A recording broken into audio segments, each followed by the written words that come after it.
Assalamualaikum warahmatullahi wabarakatuh. Salam sejahtera bagi kita semuanya.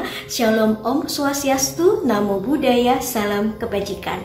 Perkenalkan, nama saya Febrian Rini Kumala atau biasa dipanggil Teacher Andri. Saya adalah seorang Google Certified Trainer, Innovator, dan Google Educator Group Leader Klaten, Jawa Tengah, Indonesia. Dalam video ini saya akan menjawab pertanyaan, bagaimana saya melibatkan murid dalam pembelajaran mereka yang berkaitan dengan komunikasi di Google Classroom.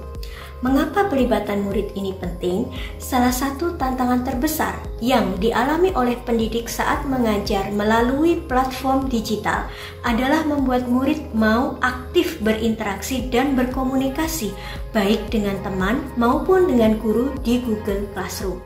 Sekarang saya akan menunjukkan bagaimana kita bisa melibatkan dan membuat murid menjadi aktif. Saat murid masuk ke dalam kelas di Google Classroom, kita bisa mendesain dan memasang spanduk kelas yang menyambut murid dengan kutipan penyemangat yang membuat murid merasa terlibat di kelas walaupun virtual. Kita bisa mengupload foto seperti ini, pilih tema kelas, dan akhirnya nanti akan muncul di spanduk kelas. Nah, seperti ini. Murid-murid mungkin tidak mengumpulkan tugas karena berbagai alasan, seperti tidak memahami konten atau tidak tahu kapan tenggat waktu tugas. Ada 3 cara yang efektif. Yang pertama, papan kelas yang komunikatif. Kita bisa membuat sebuah papan kelas dari Google Slide yang menunjukkan hasil kerja murid. Papan kelas ini kita bisa unggah ke dalam tugas kelas, dibuat dan berupa materi, lalu kita bisa tambahkan dengan file Google Slides yang ada di Drive. Kita bisa klik papan kelas dan sisipkan. Di sini kita bisa tulis papan kelas, dan kita bisa posting. Untuk menunjukkan ekspektasi yang konsisten, kejelasan dalam setiap tugas dan tenggat waktu akan sangat membantu.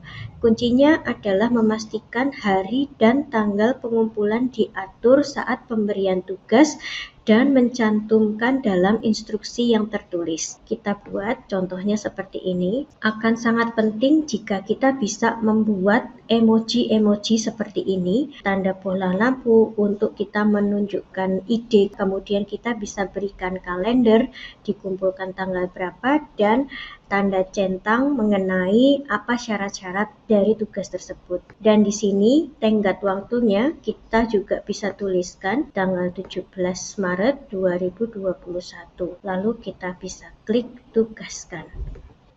Jangan lupa bahwa murid-murid akan sangat bersemangat jika mereka bisa berhubungan satu sama lain. Kita bisa mengatur dalam pengaturan kelas, klik di tombol roda.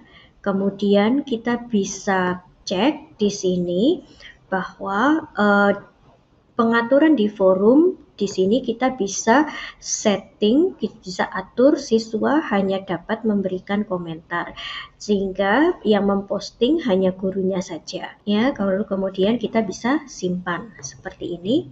Cara yang terakhir yang kita bisa pakai untuk membuat murid merasa terlibat di dalam kelas adalah kita bisa posting di tugas, kita bisa membuat pertanyaan. Di sini kita bisa mengatur sebagai jawaban singkat, dan kemudian kita bisa atur di sini siswa dapat membalas jawaban siswa lain, dan siswa pun bisa mengedit jawaban mereka jika diperlukan. Lalu kita bisa klik tanyakan. Sekarang kita sudah paham apa yang harus dilakukan ketika kita ingin melibatkan murid-murid dalam pembelajaran. Kita sudah belajar banyak cara untuk mendorong murid-murid mengumpulkan tugas dan metode-metode untuk berhubungan dengan mereka. Memastikan kesejahteraan murid serta kondisi psikis mereka harus dilakukan saat mengerjakan tugas. Semoga apa yang saya sampaikan ini bisa membawa manfaat bagi kita semuanya. Terima kasih ya sudah menonton. Nantikan video-video Google Classroom selanjutnya. Tetap semangat!